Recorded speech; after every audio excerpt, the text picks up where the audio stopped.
Magandang umaga po sa ating lahat. Ang babasahin ko po sa umagang ito ay Colossus chapter 3 verse 1. Yamang binuhay kayong muli na kasama ni Kristo, ituon ninyo ang inyong pag-iisip sa mga bagay na nasa langit na kinaroroonan ni Kristo, na nakaupo sa kanan ng Diyos. Babasahin ko naman po ang English version na Colossians chapter 3 verse 1. If then you have been raised with Christ, seek the things that are above where Christ is seated, at the right hand of God. Bilang Sunday School teacher, lagi po namin itinuturo sa mga bata na to fix your eyes unto Jesus. Magandang paalala po ito sa ating lahat. Yun lamang po. God bless.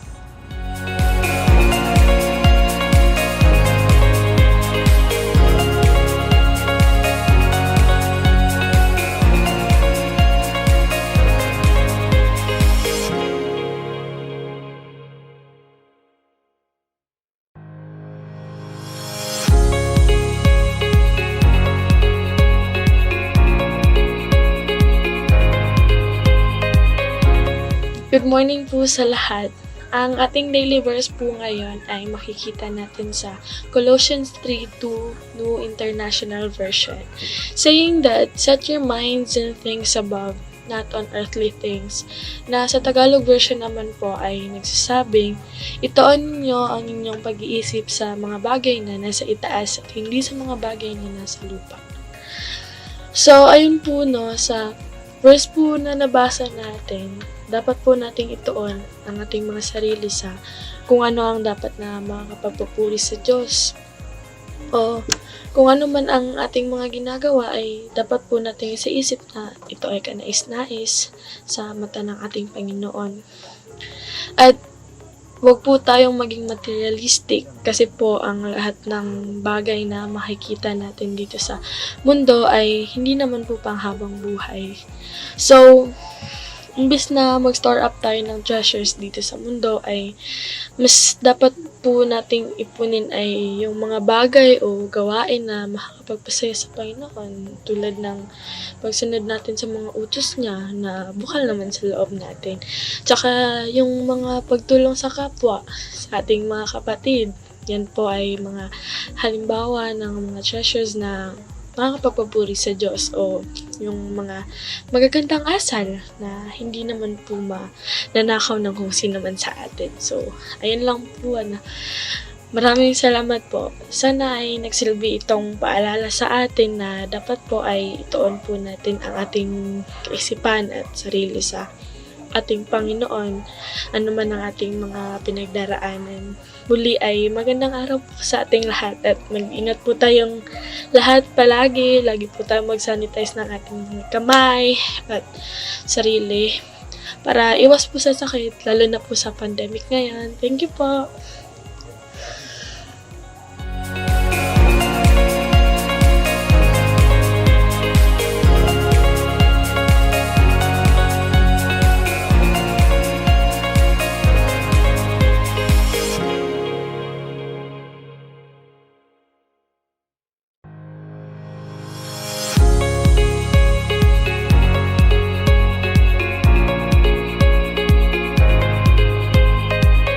Mapagpalang araw po sa ating lahat. Ang verse po sa araw na ito ay matatagpuan po sa 2 Corinthians chapter 5 verse 17. Kaya't kung nakipag-isa na kay Kristo ang isang tao, isa na siyang bagong nilalang. Wala na ang dati niyang pagkatao, sa halip ito'y napalitan na ng bago. Nawa maging pagpapala ito sa lahat. Stay safe and God bless.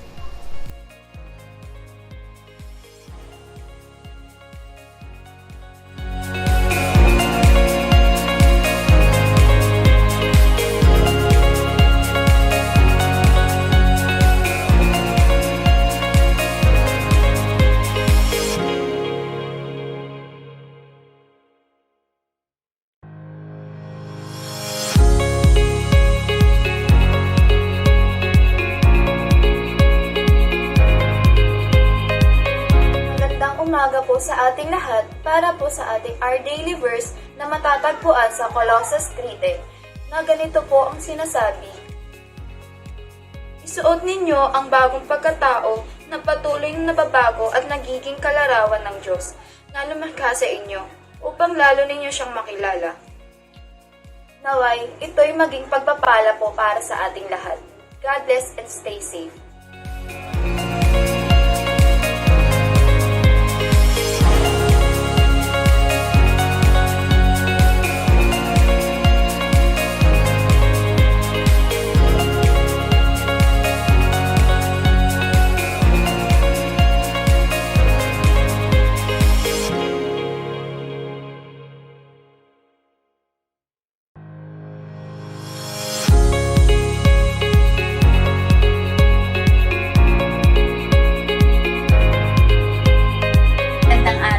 Sa ating lahat, ang daily verse for today ay mababasa sa Colossians chapter 3 verse 12. At ito po ang sinasabi. Therefore, as God's chosen people, holy and dearly loved, clothe yourself with compassion, kindness, humility, gentleness, and patience. At sa Tagalog naman po, kaya nga dahil kayo'y hinirang ng Diyos, minamahal niya at pinipili para sa Kanya. Dapat kayo maging mahabagin, mabait, mapagkumbaba, mahinahon at mapagtiis. Simula po nung tinanggap natin si God sa buhay natin, inalista po natin yung mga dati nating pag-uugali o masasamang loob natin. As the elect of God, we are the holy for He is holy. Aalisin na natin yung mga masasama nating gawa na mapapalitan ito ng mabubuting gawa. Sapagkat nasa puso na natin si Kristo. Nasa atin na ang fruit of the Holy Spirit. And we are to bear with one another in love, forgiving each other with grace, katulad ng pagpapatawad ni God sa mga pagkakasala natin. And I hope na na-bless kayo sa araw na ito sa words of God. And keep safe and God bless you.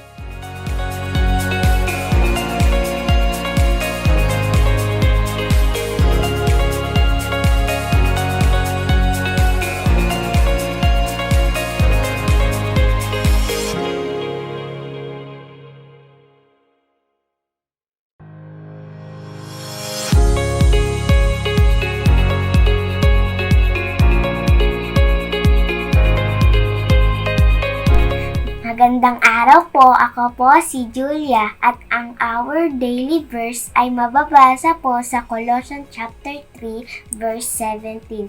Ang sabi po, "And whatever you do, whether in word or deed, do it all in the name of the Lord Jesus, giving thanks to God the Father through Him."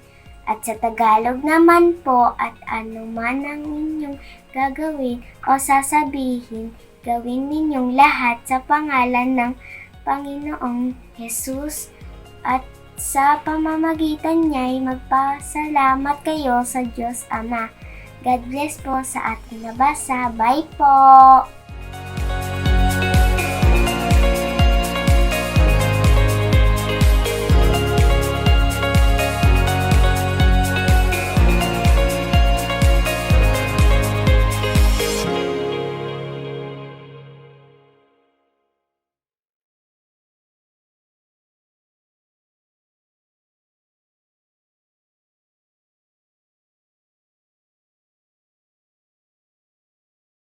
Isang magandang araw po sa ating lahat.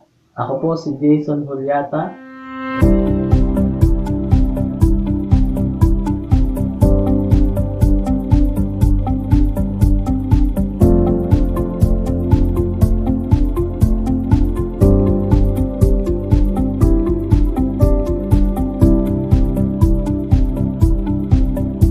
Nakatira sa Quezon City, Barangay Commonwealth. Ako po ay punsong anak sa aming pamilya at ako ay kasalukuyang naglilingkod sa Iglesia ng Diyos sa dakod ng Holy Spirit. Ang buhay ko nung wala pa ako sa Panginoon ay isang ordinaryong buhay lamang na naghahangad ng simpleng buhay na makapagtapos lamang ng pag-aaral at makapagtrabaho agad upang makatulong sa aking pamilya.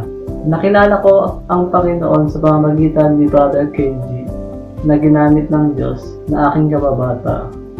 In-invite niya ako, pati ang aking mga kaibigan, na dumalo sa church. Nakita ko sa kanya ang pagiging matiisin na hindi sumusuko na i-invite kami sa mga gawain sa church. Hanggang sa kami ay dumalo at aking naramdaman sa mga gawain ng Diyos ang isang hindi may paliwanag na kasiyahan hanggang sa ako'y magpasyang tumanggap sa Kanya at naging pasimula ng aking relasyon sa Diyos. Nung matapos na ako'y tumanggap sa Panginoon, hindi ko akalain na madaming bagay siya na ihahanda sa aking buhay. Nakadalaw ako ng NSPKK at kumuha ng kursong Christian Education na hindi ko naman talaga hinahangad iyon. Bagkos, ayun pala ang nais ng Panginoon sa aking buhay. Matapos akong makapag-aral ng isang taon sa NSPKK, ako ay nagministeryo sa pagtuturo sa mga bata at ito ang naging pamamaraan ng Diyos upang ako'y lumago at tumibay sa aking pananampalataya. Dito sa ministeryo, marami akong bata na naturuan ng salita ng Diyos hanggang sa nagkaroon ng 4 na lugar na pagtuturo sa mga bata. Mula sa kanilang murang edad hanggang sa paglaki ay mayroong ilang tumanggap sa Panginoon at ang iba ay nakakasama ko pa sa pagtuturo sa mga bata at pag-a-assist sa akin na nagiging dahilan na mas lalo ko pang pag-itingin ang kaharian ng Diyos sa maliliit na mga bata. Nagkaroon din ako ng oportunidad na makausap ang mga magulang nila at makapagbahagi ng salita ng Diyos at maanyayahan na dumalo sa iglesia ng ating Panginoon. Nakikita ko talaga nangyayari ang sinasabi sa Kawikaan 22:6. Turuan mo ang bata sa daan na dapat niyang lakaran. Pagka tumandaman siya, ay hindi niya ito hihiwalayan. At dahil sa biyaya ng Diyos, patuloy akong lumalago sa pananampalataya ko sa Kanya. Hindi na lang ako sa mga bata nakakapagturo, pati na rin sa mga kabataan. Nakakatuwang makita ang mga batang tinuturuan ko noon ay sila ulit ang ilang kabataan na tinuturuan ko. Ang iba ay naging leader na din sa kabataan at ang iba ay nagkaroon na din ng ministry. Napakasarap sa aking buhay na makita ang mga bunga ng aking paglilingkod alang-alang sa ating Panginoong Hesus na gumawa ng lahat ng bagay para sa ikatataas ng kanyang pangalan. Siyempre, kalakip niyan ang maraming pagsubok, paghihirap, sakripisyo, at pagtitiis. Subalit, lagi kong inaalaala na ang ating Diyos ay may kakayahang. God is able. Hindi tayo nag-iisa sa ating paglilingkod sa kasama natin siya at sa patuloy na pangunguna ng banal na Espiritu Santo ay magiging matagumpay ang kanyang gawain. Nawa mga kapatid, ang aking patotoo ay naging isang inspirasyon sa inyong buhay sa paglilingkod natin sa ating Diyos. Sa Kanya ang kapurihan, pagpalain po tayong lahat.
Magandang umaga po sa ating lahat mga kapatid para po sa ating scripture reading sa umagang ito. Ating dinggin ang sinasabi sa Acts 20:24.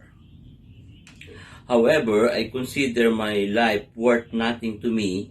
My only aim is to finish the race and complete the task the Lord has given me, the task of testifying to the good news of God's grace. Purihin po ang Panginoon sa kanyang mga salita. Para po sa ating opening prayer, tayo pong lahat mga kapatid ay yumuko at manalangin. O Diyos na makapangyarihan sa lahat, marami pong salamat sa patuloy niyong pag-iingat sa amin, O Diyos. Marami pong salamat, Panginoon, na bagamat sa aming pinagdaraanan sa ngayon, hindi niyo po kami pinagkukulang. At lagi po kayong nariyan, Panginoon, upang proteksyonan po kami sa mga pangyayari ng pandemyang ito. O Diyos, marami rin po salamat dahil patuloy po kaming nakakapaglingkod sa inyo sa online ministries, Panginoon, and online worship na hindi po namin alam kung hanggang kailan po ito, Diyos, pero kayo po ang nakakaalam ng lahat. At sa inyo po kami lamang kumakapit, Panginoon. Sa inyo po lang po kami nagtitiwala, O Diyos, na pagdating ng mga kagipitan at mga sakunang ganito, kayo po ay aming masasandalan at maasahan. Sa mga nananambahan po sa umagang ito, Diyos, ilingin niyo po sila, laging patnubayan at pagkaroon ng biyaya sa kanilang mga pagkainan ng Diyos at proteksyon sa kanilang mga nararamdaman sa pang-araw-araw.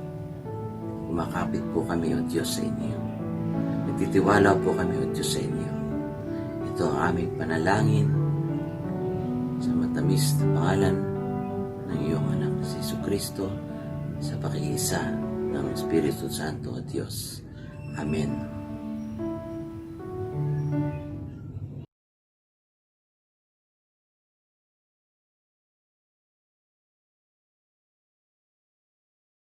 Good day po at awitan po natin ang ating Panginoon.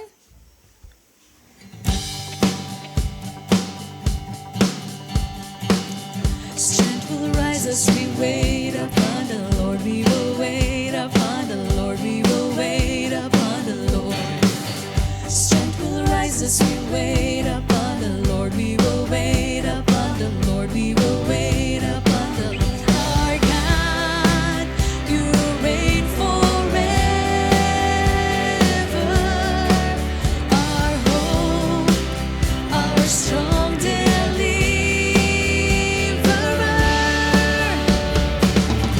You are the everlasting God, the everlasting God. You do not faint, you won't grow weary. You're the defender of the weak. You comfort us in need. You lift us up on wings like eagle. Strength will rise as we wait upon the Lord. We will wait upon the Lord. We will wait upon the Lord. Strength will rise as we wait upon the Lord. We will wait upon the Lord. We will wait upon the Lord. Our God, you reign forever. Our hope, our strong deliverer. Yes, you are. You are the everlasting God, the everlasting God.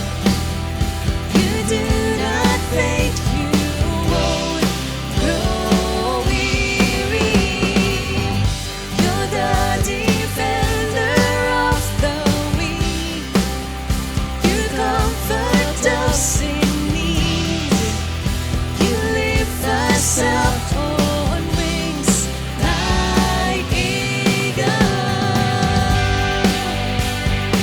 Yes, oh God, you're the everlasting God. Come on, church, let's declare He is, He is, He is.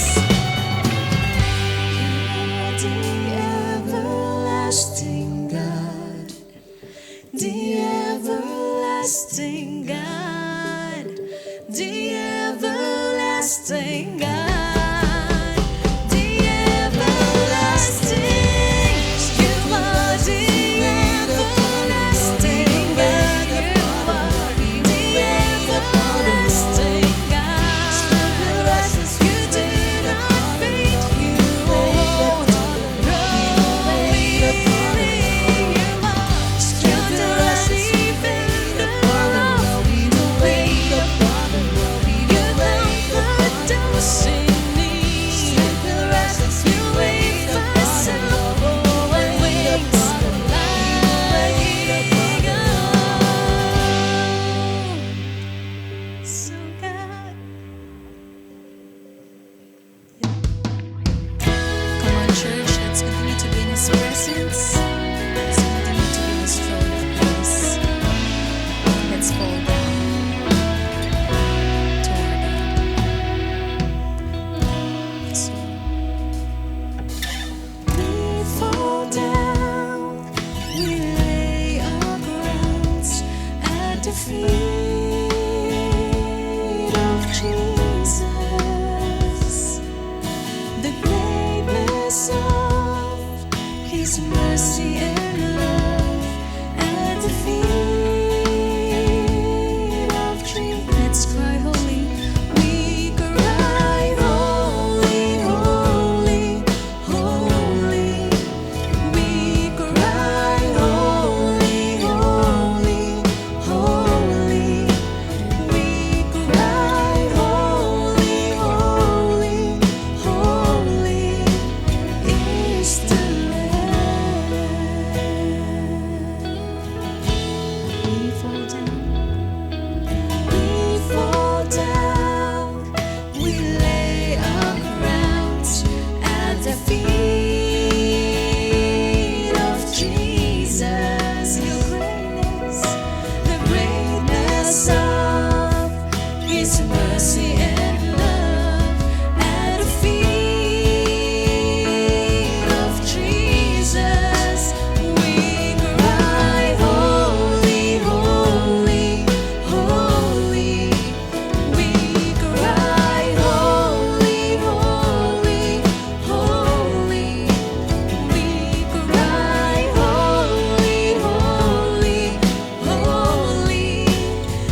holiness of God. We cry holy in your presence, O Lord. Hear our hearts. Hear our prayers, O Lord God. Hear our worship. To you be the glory, the honor, and praises. In Jesus' name, amen and amen.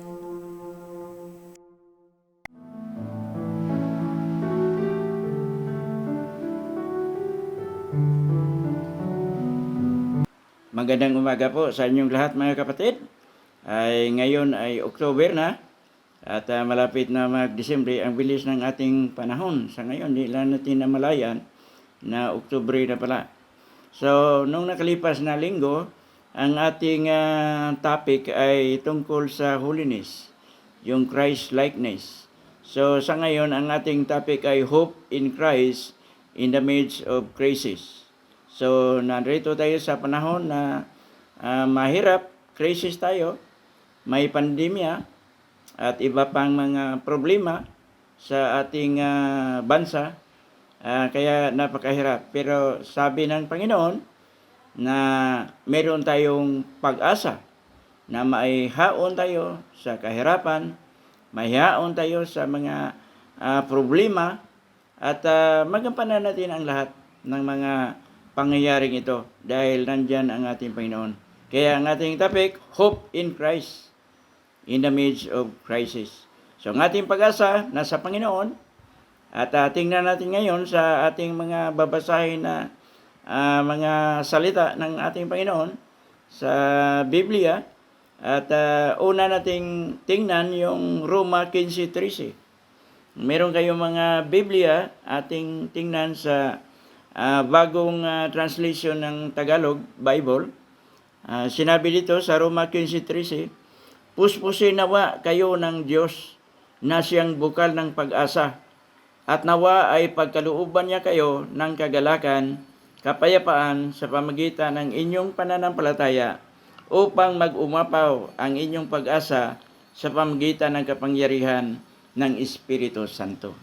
Napakaganda yung sinasabi ni Apostol Pablo tungkol sa ating pag-asa. Ang ating pag-asa nasa Panginoon.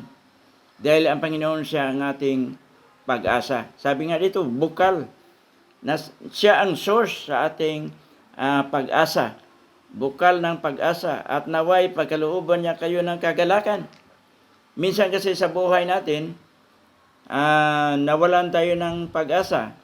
Parang hopeless ka na, lalo na maraming problema, wala ka ng kagalakan sa buhay, hindi ka na natutuwa, hindi ka na masaya, malungkot ka na. Kaya marami sa pangyayari sa ngayon na maraming tao nalulungkot. Dahil sa mga problema, walang trabaho, yung iba wala nang kinakain, mahigpit sa ngayon, hindi ka basta-bastang makalabas. Kailangan sundin natin yung protocol ng ating Department of Health. So, napakahirap ang sitwasyon. Kaya nagtanong yung iba, mayroon pa bang pag-asa sa buhay natin na maibalik yung dati? Yung buhay natin na may kalayaan tayo, magkakilos tayo, kahit anong gawin natin, lalabas tayo na walang hadlang sa ating pupuntahan, ay ngayon napakahirap. Sabi nga dito, may pag-asa tayo. Ang pag-asa natin, pakaloob sa Diyos sa atin na magkaroon tayo ng kagalakan. Sa panahon ng crisis, mayroong kagalakan na hinanda sa Diyos sa atin. Kung tayo po ay may pananalig sa Kanya. Kailangan sa atin yung pananalig. Kung tayo po ay tapat sa ating Panginoon, ang Diyos magbigay sa atin ng kagalakan. Sa 1 Corinto 15:19, kung ang pag-asa natin kay Kristo ay para lamang sa buhay na ito, tayo na ang pinakakawawa sa lahat ng tao. So ang ating pag-asa hindi lamang sa mundong ito. Kasi iniisip ng tao yung kanyang security sa buhay. Yun lang iniisip ng tao sa ngayon eh. Bukod na sa kanya yung kanyang pag-asa na makahanap siya ng magandang trabaho. Inasahan niya na magkaroon siya ng magandang negosyo, makapag-umpisa ng negosyo, makahanap ng kapital kahit maliit lamang, at lalaki yung kanyang negosyo. Yun ang hinahanap ng tao, yung kanyang pangarap. Yun ang inasahan niya na sana po mangyayari sa buhay nila dahil sa hirap nga. Sabi nga ng iba, sa panahon na crisis, maraming opportunity. Totoo yun. Yung mga tao na may tiwala sa Diyos, maraming oportunidad na makikita natin. Kaya dito sa banal na kasulatan, kung ang ating pangarap dito lamang sa mundo, kawawa tayo. Dahil itong mga hinahanap natin, yung ating inaasahan, lilipas yan, mawala yan eh. Iiwanan natin yan. Kahit anong bagay na meron tayo sa mundong ito, hindi natin madala yan. Kaya tinutukoy dito sa banal na kasulatan, yung pag-asa, nakatutok tayo sa Panginoon, sa Diyos. Yung ating relasyon sa Diyos. Kasi yung mga bagay material, darating yun. Unahin muna natin siya. Yun ang ating pag-aralan ngayon na dapat mailagay sa ating puso. Sa 1 Timoteo 6:17, dagdag kaalaman natin tungkol sa mga bagay dito sa mundong ito. Sa 1 Timothy 6:17, ituro mo sa mayayaman na huwag silang magmataas at huwag silang umasa sa kayamanang lumilipas, kundi sa Diyos na masaganang nagbibigay ng lahat ng ating pangangailangan upang tayo'y masiyahan. Di ba sinabi kanina na kung ating pag-asa na sa Panginoon, na kay Hesukristo, magkaroon tayo ng kagalakan. Yung pag-asa na yon, doon sa ating Panginoon, nagbibigay sa atin ng buhay na higit pa sa mga bagay na rito sa mundo, buhay na walang hanggan. Yung eternal life, yun ang ilagay sa ating puso at isip. Yun talaga ang point dito eh. Yung ating hope, pag-asa natin. Kasi itong katawan natin, iiwanan eh. Mabubulok. Pero ang malaga yung ating kaluluwa, yung ating espiritu na pinaghandaan ng Panginoon. Yun yung ating itutok na dapat tayo po ay makarating doon. Yun ang ating inasahan. Pero ang tingin o sa ating pag-isip, paano? Marami ng ating pag-aaral sa loob ng 7 buwan na, simula na tayo nag-lockdown, dami nang tinuturo natin sa ating worship online, sa ating mga gipang post, sa ating Facebook, at sa YouTube, at marami na rin tayong natutunan tungkol sa ating buhay. Mga kapatid, una natin gagawin, sabi ng Panginoon, kung tayo may pag-asa, hindi tayo dapat matakot, bagkus tayo po ay tiwala sa Panginoon. Magkaroon tayo ng trust.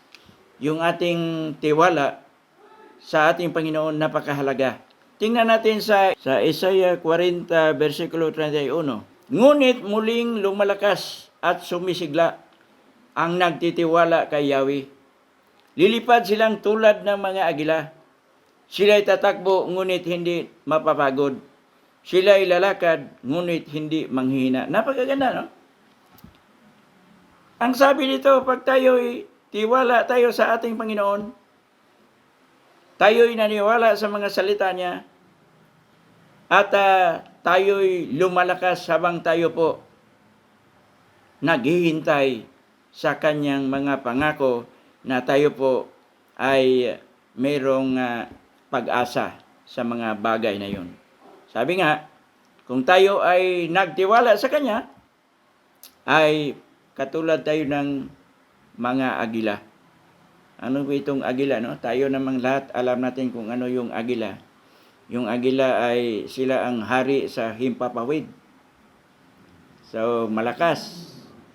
Wala tayong nakita na mga agila na mahina. Talagang very sharp yung kanilang pag-iisip sa mga bagay na pangailangan nila. Kasi hindi naman sila katulad ng tao na very intellectual. Ay sila, yung kanilang pag-isip iba. Pero very sharp. Sabi nga, ang ibon na yon ay talagang wise, very wise sila. At saka kung anong nais nila, makukuha nila. Kahit yung mga hayop na minsan malalaki pa sa kanilang katawan, pwede pa nilang makuha. So, napakaganda yung sinabi ng ating Panginoon dito na ang agila ay malakas, ganun din kalakas yung ating katawan, tulad ng agila. Sila ay tatakbo, ngunit hindi mapapagod. Ganun ang mga may pag-asa sa Panginoon eh. Hindi napapagod. Minsan tayo nag-isip, bakit yung mga naglilingkod sa Diyos, laging napapagod. Gusto lang nakahiga, gusto lang nasa bahay, ayaw nang lalabas, at minsan yung iba mahina. So, ilagay sa ating isip at puso yung ating pag-asa. Mayroon tayong pag-asa. Malaki ang ating pag-asa sa Panginoon. Kasi kung wala ka ng pag-asa, ay na, manghina ka talaga. Pero kung may pag-asa tayo, katulad tayo ng mga agila na malakas, masigla. Kailangan natin ito lalo na sa ngayon na panahon. Dapat tayo laging masigla sa ating paglilingkod sa ating Panginoon. Sa pamagitan ng ating kalakasan, kalusugan, sa bawat araw, kailangan natin ilagay sa ating puso at isip yung ating tunay na pananampalataya. Kasi itong trust, yung tiwala, nakaugnay ito sa pananampalataya natin Yung ating pananampalataya sa Diyos, kung ano yung ating naisip at sa puso natin, yung ating pagtiwala sa Kanya, kailangan natin may tunay na pananampalataya sa ating Panginoon. Sa unang Timoteo 4:10, dahil dito, nagsisikap tayo at nagpapagal sapagkat umaasa tayo sa Diyos na buhay at tagapagligtas ng lahat ng mga tao, lalo na ng mga mananampalataya. So tayong mananampalataya, kailangan tayong magsikap. Yung ating pagsisikap, yung hard work, at yung ating pag-struggle sa ating panahon ngayon, kailangan tayo ng tiwala at pananampalataya sa Diyos. Kasi kung kulang ka ng pananampalataya, sa ngayon na narito tayo sa crisis, ay talagang manghina ka. Mawalan ka na ng pag-asa. Kaya kailangan yung pananampalataya natin sa Diyos. Ang ating pag-iisip, ang ating puso, ibigay natin sa Diyos. Itong pangalawa, kasi yung ating pag-asa, yung ating tiwala sa Diyos, yung ating pananampalataya, tatlo kasi itong binanggit ni Apostol Pablo tungkol sa mga bagay na kailangan natin upang tayo po magkaroon ng pag-asa sa ating Panginoon. Yung pangatlo, itong pag-ibig natin sa Diyos. Kung tayo ay nanampalataya sa Panginoon, tiwala tayo sa Kanyang mga salita, sa mga sinasabi niya, tiwala tayo sa Kanya, yung ating pag-ibig dapat manatili.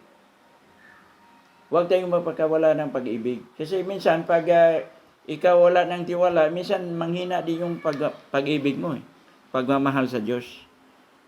Minsan matalikuran natin. Na ba hindi mangyari? Kasi nung tayo ay mga anak na ng Diyos, tayo po ay pinili ng Diyos, hindi hayaan ng Diyos na tayo ay maligaw o mawala. Nais ng Diyos tayo ay intact, manatili na tapat sa ating Panginoon. So, kailangan yung pag-ibig natin sa Kanya. Kaya di ba, tatlo yung sinabi ni Apostol Pablo, yung ating pananampalataya, pag-asa, at pag-ibig. At ang pinakadakila sa tatlong ito ay pag-ibig. So, ang ating pag-ibig sa ating Panginoon, yung ating pagmamahal sa Kanya, ating ibigay. Sa Hebrews 6:11-12, kung meron tayong mga Bible, ating buksan. Ang nais namin ay patuloy na magsumikap hanggang wakas ang bawat isa sa inyo upang makamtan ninyo ang inyong inaasahan. Kaya't huwag kayong maging tamad. Tularan ninyo ang mga taong dahil sa kanilang pagtitiis at pananalig sa Diyos ay tumatanggap na mga ipangako ng ating Panginoon. So, yung ating pag-asa sa mga bagay na ating inisahan na pinangako ng ating Diyos, yung mga bagay na kailangan natin at yung buhay na walang hanggan na hinanda niya sa atin, ay kailangan tayong hindi tayo manghina, kasi binanggit ito tamad medyo masakit no pakinggan. Kasi marami mga Kristiyano na hindi naman tamad, pero nagtamad-tamaran lang. Minsan ganun Pero dapat lang na ilagay sa ating puso, dahil ang mga Kristiyano, kung tayo ay tapat sa paglilingkod sa ating Panginoon, tayo ay mga taong masipag. Kaya karamihan nga sa successful na mga tao sa mundo, yung mga Kristiyano, kasi mga Kristiyano masipag Kasi nandyan ang Diyos, nagbigay sa kanila ng lakas, nagbigay sa kanila ng karunungan, kung anong mabuti. So, kaya ang mga lingkod ng Diyos, ang mga anak ng Diyos, ay pinagkalooban ng magandang kinabukasan sa buhay natin. Hindi lamang sa material ng bagay, dahil kung tayo po ay susunod sa ating Panginoon, kung tayo po ay tapat sa Panginoon, at nauna natin siya sa lahat ng mga bagay, yung mga bagay na kailangan natin sa buhay, sa mundong ito, ipagkaloob niya. Di ba? Mabasa natin yan sa Matthew 6:33. Kung tayo po ay tapat sa Kanya, ang lahat ng mga kailangan natin ipagkaloob. Kaya unahin muna natin siya. So, magtapat tayo, ibigay natin ang buhay natin sa Kanya, yung ating pagmamahal sa Kanya, buong puso, na mahalin natin siya, buong kaluluwa, at buong spirito, at buong lakas. Yun ang ating ibigay natin sa ating Panginoon. So, panghuli, yung sinabi dito sa banal na kasulatan, sa 1 Juan 4:4, kung meron kayong mga Biblia, mga anak, kayo nga'y sa Diyos, na ang nagpatagumpayanan ninyo ang mga huwad na propeta, sapagkat ang Espiritong nasa inyo ay mas makapangyarihan kaysa Espiritong nasa mga makasanlibutan. So, ang tagumpay na rito sa atin, yung ating pangarap, yung ating pag-asa, matutupad yun, pagloob talaga ng Diyos, at matatanggap natin lahat ng mga bagay. Dahil sinabi dito, greater is He that is in you than he that is in the world. So, mas makapangyarihan ang narito sa loob. Ano bang nasa loob natin? Yung Spirit ng Diyos, yung Holy Spirit na narito sa atin. Ito ay malakas, makapangyarihan Diyos Hindi tayo pabayaan ng Diyos, sabi nga. Dahil nandito siya sa atin Binihisan tayo ni Kristo sa Kanyang kapangyarihan at narito sa atin yan. Kaya tayo po ay magtagumpay. Yung mga pag-asa natin, hindi tayo mabibigo. Pero isipin natin, unahin natin siya. Unahin muna natin siya. Merong paalaala, o merong sinabi dito na huling aklat na aking babasahin. Ito'y napakaganda na mga sinasabi sa banal na kasulatan sa Lamentasyon, sa Old Testament ito. Sa Tagalog, Panaghoy, no? Kung buksan ng ating mga Biblia, Panaghoy chapter 3, verse 24 to hanggang 40. Anyway, huli na to Babasahin ko lang para maintindihan natin. At ito'y magbigay sa atin ng karunungan kung bakit tayo ay nasa Panginoon at lagi nating maisip at mailagay sa ating puso yung buhay natin na meron tayong Diyos bilang mga pinili ng Diyos. Sabi dito, si Yahweh ay akin, sa Kanya ako magtitiwala. Si Yahweh ay mabuti sa mga nananalig at umaasa sa Kanya. Kaya pinakamainam ang buong tiyaga, umasa ating kaligtasang si Yahweh ang may dala. At mabuti sa isang tao na siya'y matutong magtiyaga mula sa kanyang kabataan. Kung siya'y palasapin ng kahirapan, matahimik siyang magtiis at maghintay. Siya'y magpakumbaba sa harapan ni Yahweh at huwag mawalan ng pag-asa. Tanggapin ang lahat ng pananakit at paghamak na kanyang daranasin. Mahabagin si Yahweh at hindi niya tayo itatakwil habang panahon. Bagaman siya ay nagpaparusa, hindi naman nawawala ang kanyang pag-ibig. Hindi niya ikatutuwang tayo'y saktan o pahirapan. Hindi nalilingid kay Yahweh kung naghihirap ang ating kalooban. Maging ang ating karapatan kung kayo'y pagkaitan. Kung ang katarungan ay hayagang tinutuya, siguradong si Yahweh ay hindi magpakabaya. Walang sino mang bagay na mangyayari ng hindi sa kapahintulutan ni Yahweh. Nasa kapangyarihan ng kataas-taasang Diyos ang masama at mabuti.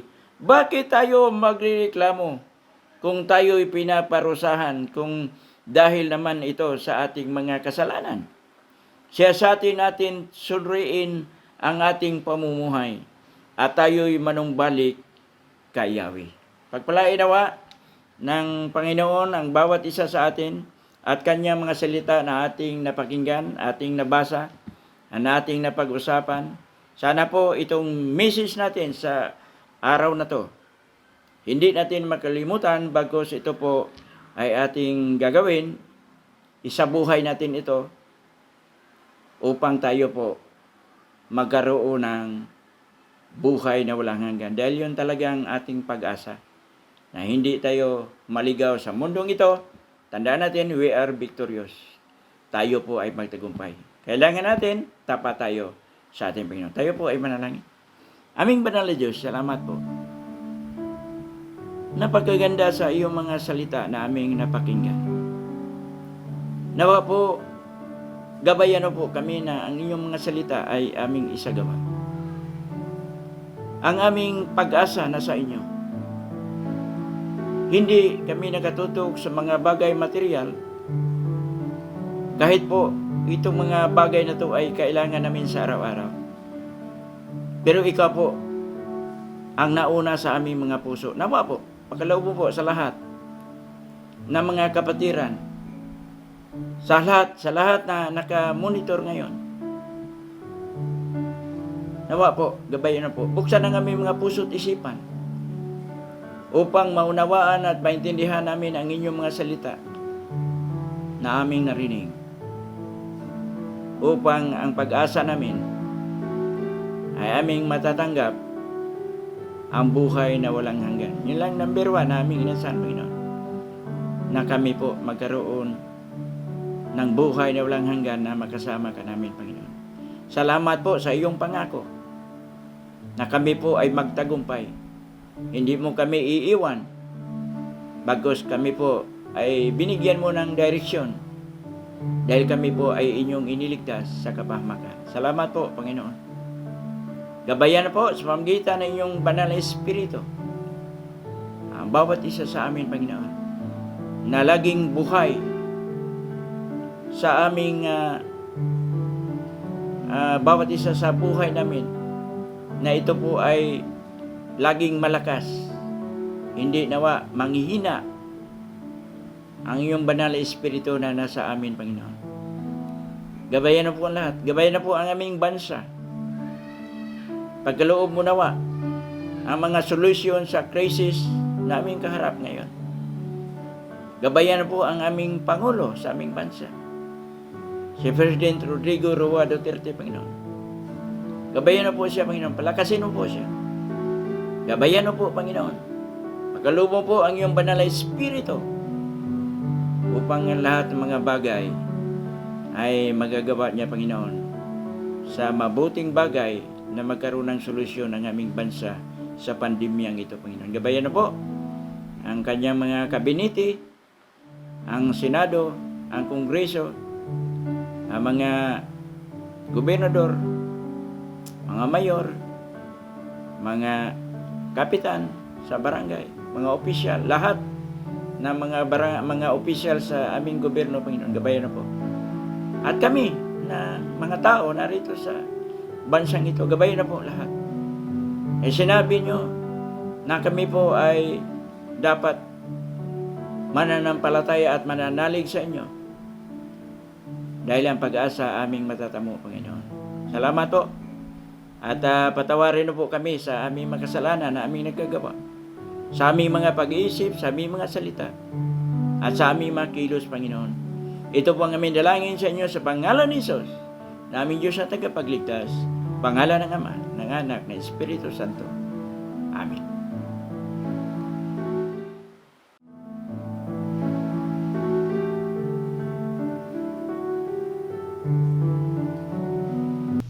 Isang magandang araw po sa ating lahat mga kapatid.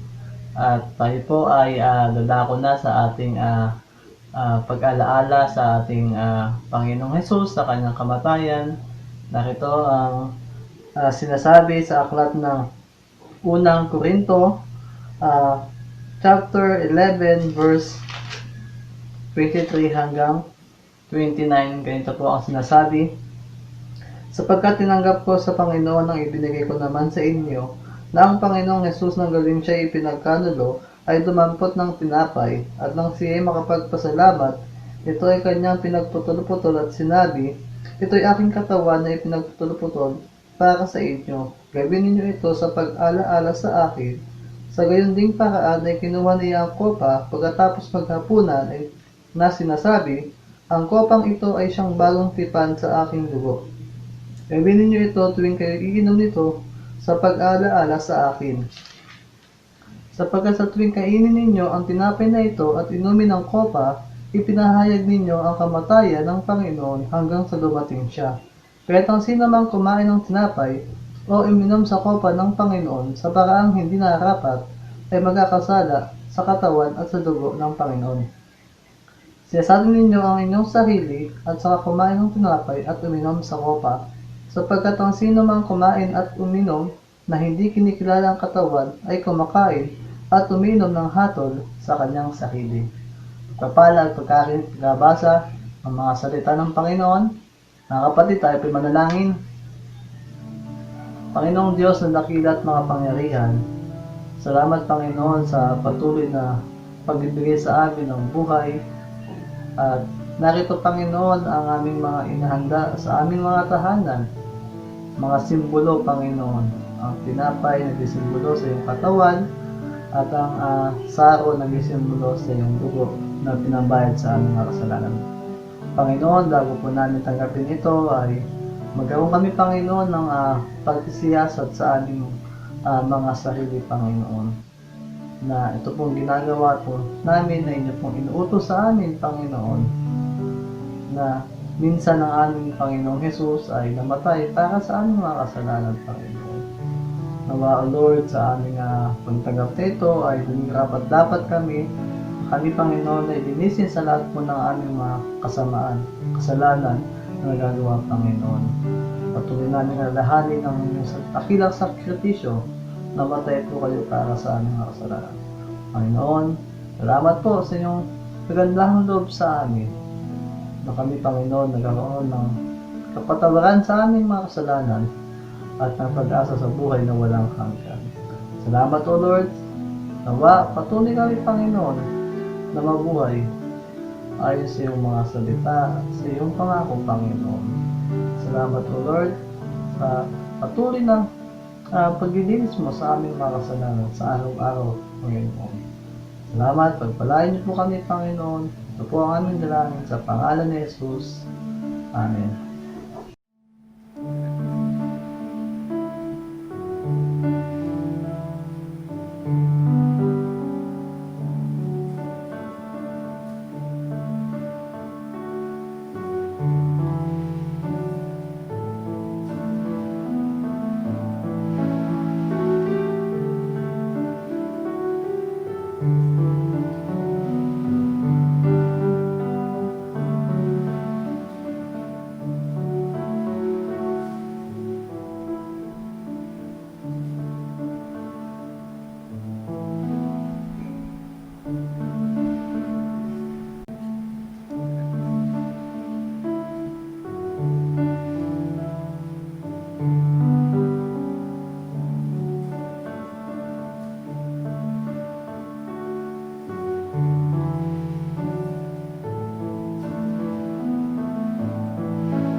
Pagpalang araw sa ating lahat mga kapatid.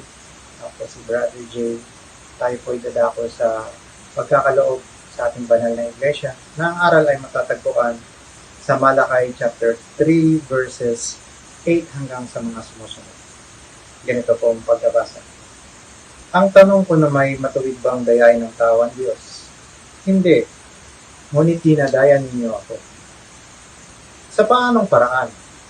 Sa mga ikapo at mga handog. Sinumpa ko kayong lahat sapagkat ako'y dinadaya ng buong bansa. Ibigay ninyong buong buo ang inyong mga ikapo upang matugunan ang pangangailangan sa aking templo. Subukin ninyong gawin ito kung hindi ko buksan ang mga durungawan ng langit at ibuhos sa inyo ang masaganang pagpapala. Hindi ko napadadala ng salot ang inyong mga lupain, kaya't mamumunga na ng sagana ang inyong mga ubasan. Sa gayon, sasabihin ng lahat ng bansa na kayo'y mapalad sapagkat napakainam tirhan ang lupain ninyo. Pagpapalang hatid sa atin ng mga salita ng Diyos. Tayo po'y manalangin. Ama naming Diyos na banal, Diyos na makapangyarihan sa lahat. Muli, Panginoon, kami po'y nagpapasalamat sa araw na ito dahil patuloy po kayo nagkakaloob sa amin ng mga masaganang pagpapala at mga biyaya.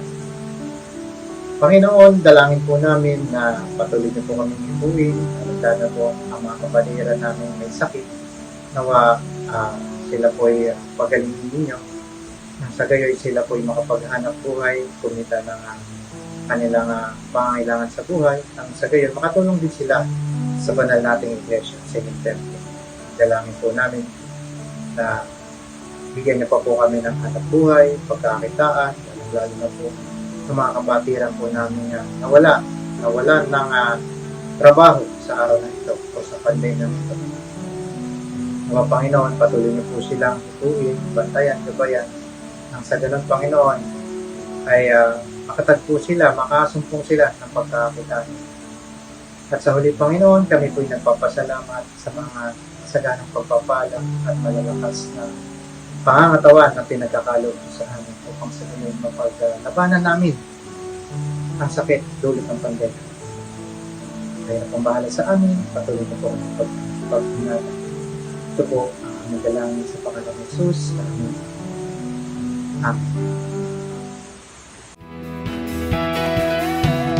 Mercy is falling, is falling, is falling. Mercy, it falls like a sweet spring rain. Mercy is falling over me. Hey, I receive your mercy. Hey, I receive your grace. Hey, I will dance forevermore.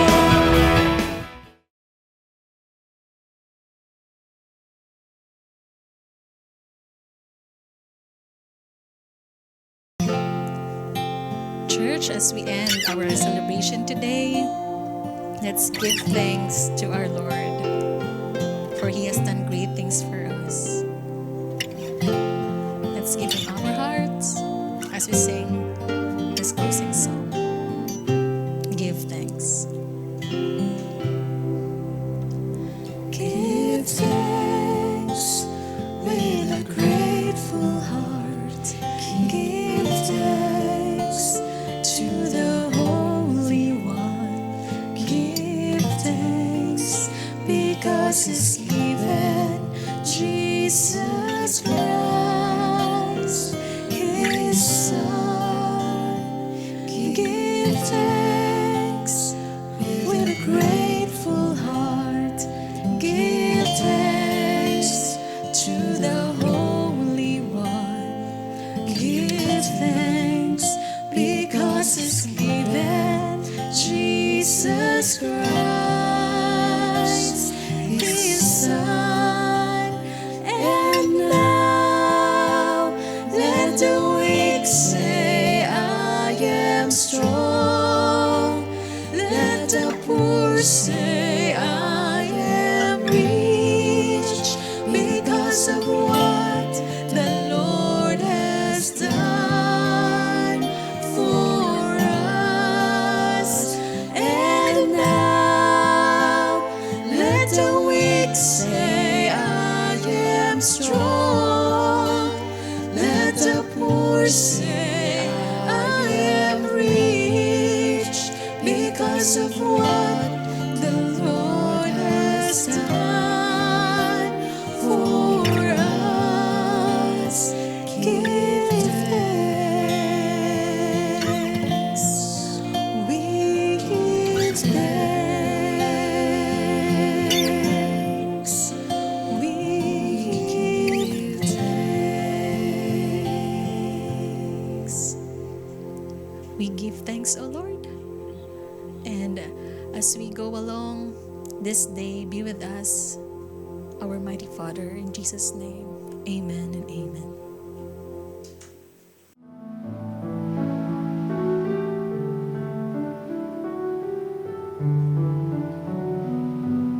Sa pagtatapos po ng ating gawain, tayo po ay sama-samang manalangin, mga kapatid.